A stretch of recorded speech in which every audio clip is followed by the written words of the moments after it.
শুভ দুপুর বন্ধুরা, চলে আসলাম তোমাদের সাথে অনেকদিন পর রান্না বান্না শেয়ার করতে। সেরকম ভাবে রান্নার রেসিপি শেয়ার করতে পারিনি তোমাদের সাথে। কেন মানে আমাদের খাওয়ার টাইম, রান্নার টাইম সম্পূর্ণ আলাদা হয়ে গিয়েছিল। তো ওই কারণে যেহেতু দিদি এসেছিল, দিদির সাথে একটু বেরোতে হতো, ঘুরতে যেতে হতো, তো সেরকম ভাবে রান্না খাওয়া কিছুই হয়নি। নিরামিষ, বাইরেও আমরা নিরামিষই খেতাম, ওই জন্য সেরকম ভাবে তোমাদের সাথে প্রায় অনেকদিনই রেসিপি শেয়ার করা হয়নি। তো চলো আজকে করব।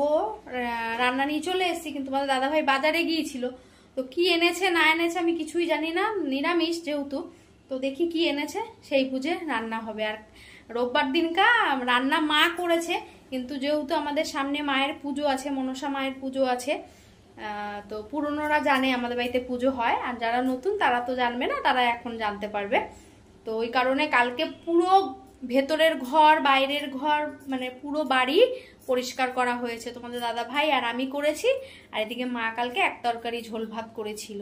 তো এই কারণে এই জন্য কালকেও রোববারের রেসিপিটাও শেয়ার করিনি। তো চলো আজকে আমি রান্না করছি, চলো তোমাদের সাথে একটু শেয়ার করি কি করছি। এখানে কিন্তু আমি ভাত বসিয়ে দিয়েছি, ভাত প্রায় ফুটেই এসছে। তোমাদের দাদা ভাই বাজারে গেছে, আর আমি এদিকে ভাত বসিয়ে দিয়েছি। এদিকে ভাত হচ্ছে, আর এইদিকে এই যে বাজার নিয়ে এসছে। ও বাবা, উচ্ছে, পেঁপে আর ঝিঙে, পটল, এই হচ্ছে বাজার। এত বেলায় বাজারে গেলে হয় কিছু বলো? ডাটা ফাটা আনতে বলেছি, কিচ্ছু আনেনি। তো দেখি কি থেকে কি করি। আর ফ্রিজে তো পনির আছে, দেখি কি করি। চলো ঝটপট করে কি করব কেটে নিই। তো এই যে এখানে কিন্তু পটল কেটে নিয়েছি লম্বা লম্বা করে, পটল ভাজবো। আর নুন হলুদ মাখিয়ে রেখেছি পটলে। আর এখানে কিন্তু উচ্ছে আলু কেটে নিয়েছি আর ধুয়েও নিয়েছি। তো উচ্ছে আলুর ঝোল, আর তার সাথে হচ্ছে পটল ভাজা। আর ভাত তো নামিয়ে নিয়েছি, ভাতটা হয়ে গেছে। তো এই যে কড়াইতে তেল দিয়ে দিয়েছি, তেল কিন্তু গরম হয়ে গেছে। এবার দিয়ে দেবো কেটে রাখা পটলগুলো। আর কালকের খানিকটা তরকারি রয়েছে, ওই মা পনির দিয়ে ফুলকপি আলু দিয়ে তরকারি করেছিল, সেটা রয়েছে।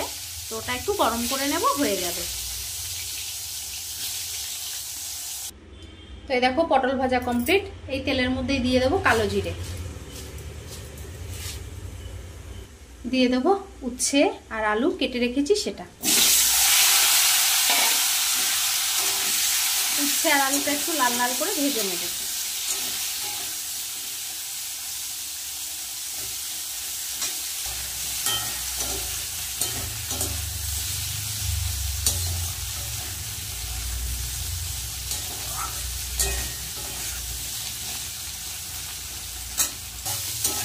উচ্ছে আর আলু লাল লাল করে ভেজে নিয়েছি। এবার দিয়ে দেবো সামান্য কিছু মশলা। এই যে এখানে আছে হলুদ, জিরে আর কাঁচা লঙ্কা, নুন, একদম সামান্য।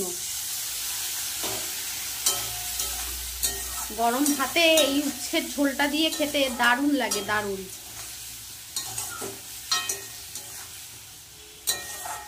একটু ভালো করে কষিয়ে তারপরে জল দেব।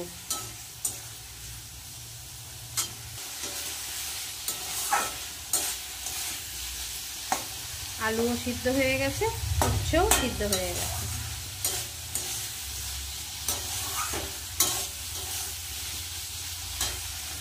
অল্প করে একটু মিষ্টি দেবো, সামান্য।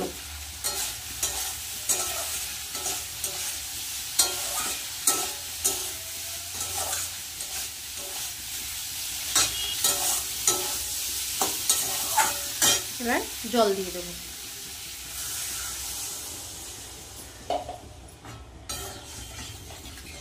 ঝোলটা ফুটলে নামিয়ে নেব।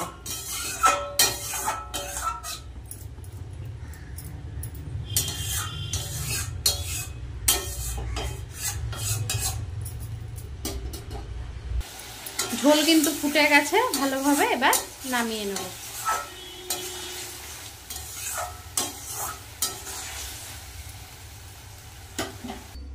উচ্ছে আলুর চচ্চড়ি কিন্তু নামিয়ে নিয়েছি, বা ঝোল বলতে পারো। আর এখানে কিন্তু কড়াইতে আমি জল একটু দিয়ে দিয়েছি, যেহেতু কালকের তরকারিটা রয়েছে, ওটা একটু গরম করে নেব। সামান্যই রয়েছে। এই যে পনির আর ফুলকপি আলু দিয়ে মা রসা করেছিল, এই এক তরকারি ঝোল ভাতই করেছিল কালকে। তো ওটাই রয়েছে খানিকটা, ওটাই গরম করে নেব। ফ্রিজে ছিল, একটু গরম জল করে দিলে ভালো হয়।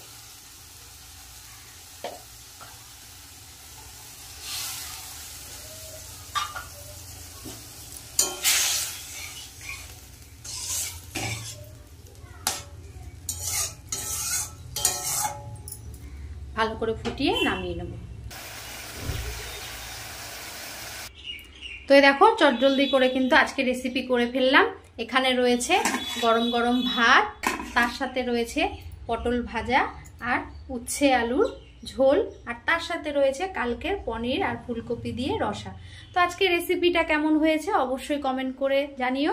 ভালো লাগলে লাইক কমেন্ট শেয়ার করো, আর আমার চ্যানেলটাকে সাবস্ক্রাইব করো। আমার চ্যানেলের নাম হচ্ছে অর্ঘ্যদীপ বসা। তো আজকের মতন টাটা।